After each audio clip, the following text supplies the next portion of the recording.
तो चलिए एक सवाल से शुरू करते हैं। विज्ञान क्या है? अब सुनने में तो ये सवाल मतलब बहुत ही सीधा साधा लगता है ना? लेकिन क्या ये वाकई इतना सीधा है? देखिए, सवाल जितना बुनियादी होता है ना, उसका जवाब अक्सर उतना ही पेचीदा निकलता है। और ये वाला सवाल तो शायद हमारे वजूद के लिए ही बेहद जरूरी है। असल में हम विज्ञान को किस नज़र से देखते हैं पता है? इसी एक बात पर हमारे समाज की तरक्की और हमारा पूरा का पूरा भविष्य टिका हुआ है। तो फिर चलें इस सवाल की तह तक। तो फिर देर किस बात की? चलिए जरा समय में पीछे चलते हैं और देखते हैं कि दुनिया के जो बड़े बड़े विचारक हुए हैं, उन्होंने इस पहेली को सुलझाने की कोशिश आखिर की कैसे। देखिए, विज्ञान को परिभाषा में बांधने की ये जो कोशिश है ना, ये कोई नई नहीं है, बहुत पुरानी है। भारत में ही चार्वाक दर्शन था जो कहता था कि सच बस वही है जिसे हम अपनी 5 इंद्रियों से महसूस कर सकें, मतलब देख सकें, छू सकें। फिर आए अल हसन, जिन्होंने वैज्ञानिक जांच की एक तरह से नींव रखी। और फिर 20वीं सदी में आए महान दार्शनिक कार्ल पॉपर, और इन्होंने तो समझिए विज्ञान को देखने का हमारा नजरिया ही बदल कर रख दिया। तो अब आते हैं कार्ल पॉपर के उस क्रांतिकारी विचार पर।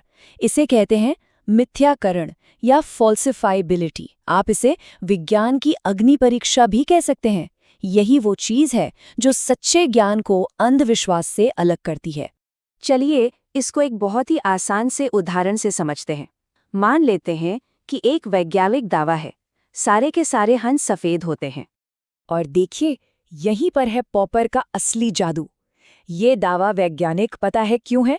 क्योंकि इसे गलत साबित करने की कोशिश की जा सकती है। बस दुनिया में कहीं से एक भी काला हंस ढूंढ कर ले आइए और ये पूरा का पूरा दावा ताश के पत्तों की तरह ढह जाएगा। आप जरा सिक्के का दूसरा पहलू भी देख लेते हैं। मान लीजिए कोई कहता है, अरे चांद पर तो एक बूढ़ी औरत रहती है, लेकिन वो बड़ी शर्मीली है। जैसे ही कोई उसे दूरबीन से देखने की कोशिश करता है ना, वो झट से गायब हो जाती है। और बस यहीं पर आकर विज्ञान और बाकी सब चीजों के बीच एक मोटी लकीर खिंच जाती है। अगर किसी दावे को गलत साबित करने का कोई रास्ता ही मौजूद नहीं है, तो वो विज्ञान हो ही नहीं सकता, वो बस एक कहानी है। और ये जो फर्क है ना, ये सिर्फ हंसों या चांद की कहानियों तक ही नहीं है। नहीं, ये हमारे सोचने के तरीके को, मतलब हमारे वर्ल्ड व्यू को तय करता है। चलिए देखते हैं कि कैसे। विज्ञान जो है वो कैसे से शुरू होता है। ये सवाल हमें खोजबीन की तरफ ले जाता है, और जब जवाब नहीं मिलता तो विज्ञान ये कहने की हिम्मत देता है कि मुझे नहीं पता, लेकिन मैं इसका पता लगाकर रहूंगा। वहीं दूसरी तरफ जो अविज्ञान है, वो अक्सर क्यों से शुरू होता है और उसका जवाब एक ऐसी जगह जाके खत्म होता है जिस पर सवाल नहीं उठाया जा सकता। विज्ञान में ज्ञान, आप समझिए, हमेशा बहते पानी की तरह होता है, गतिशील। जो आज सच है, हो सकता है कल नए सबूतों के साथ गलत साबित हो जाए। लेकिन अविज्ञान में ज्ञान पत्थर की लकीर की तरह होता है, एकदम स्थिर। वहां सबसे पुरानी बात को ही सबसे सच्चा माना जाता है। जरा सोचिए, विज्ञान में जब आइंस्टीन ने न्यूटन जैसे दिग्गज के काम को चुनौती दी तो पूरी दुनिया ने जश्न मनाया, उसे प्रगति का नाम दिया गया। लेकिन कई दूसरी विचारधाराओं में पुरानी मान्यताओं पर सवाल उठाना बगावत मानी जाती है, और सवाल उठाने वाला बन जाता है दुश्मन। और आखिर में आता है मतभेद सुलझाने का तरीका। विज्ञान में बहस होती है, सबूत पेश किए जाते हैं, प्रयोग किए जाते हैं। कभी सुना है कि न्यूटन को मानने वालों ने आइंस्टाइन को मानने वालों की पिटाई कर दी? बिल्कुल नहीं। विज्ञान में विचार विचारों से टकराते हैं, लाठियों से नहीं। लेकिन ये जो फर्क है ना, ये अक्सर धुंधला सा पड़ जाता है। और जानते हैं क्यों? क्योंकि हम विज्ञान को अक्सर उसकी एप्लीकेशन यानी कि टेक्नोलॉजी के साथ कंफ्यूज कर देते हैं। इसको ऐसे समझिए, विज्ञान एक रेसिपी बुक की तरह है जो हमें बताती है कि ये दुनिया काम कैसे करती है।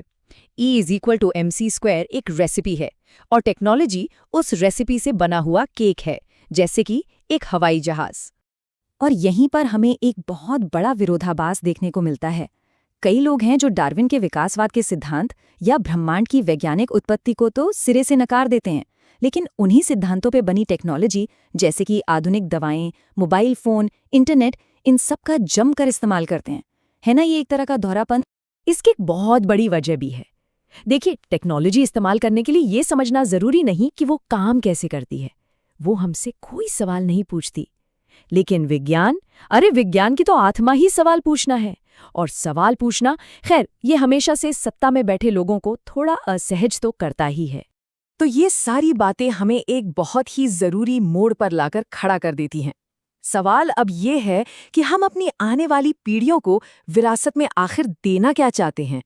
देखिए, सवाल पूछना कोई नई या पश्चिमी चीज नहीं है। ये एक सार्वभौम मानवीय परंपरा है। ऋग्वेद से लेकर कुरान तक हर प्राचीन ग्रंथ में हमें जिज्ञासा और सवालों की एक धारा बहती हुई मिलती है। तो चुनाव बिल्कुल साफ है। हम अपनी आने वाली पीढ़ी को क्या बनाना चाहते हैं? जिज्ञासु खोजकर्ता या फिर आज्ञाकारी अनुयायी? क्या हम उन्हें सवालों की विरासत देना चाहते हैं या फिर सवालों को खत्म कर देने की? और ये हमें एक बहुत गहरे सवाल के साथ छोड़ जाता है। 14 अरब साल के विकास के बाद बना ये जो इंसानी दिमाग है, इसका आखिर मकसद क्या है? क्या ये नफरत और बंटवारे के लिए बना है या फिर शांति से रहकर इस ब्रह्मांड के रहस्यों को जानने के लिए? फैसला हम सबको मिलकर करना है।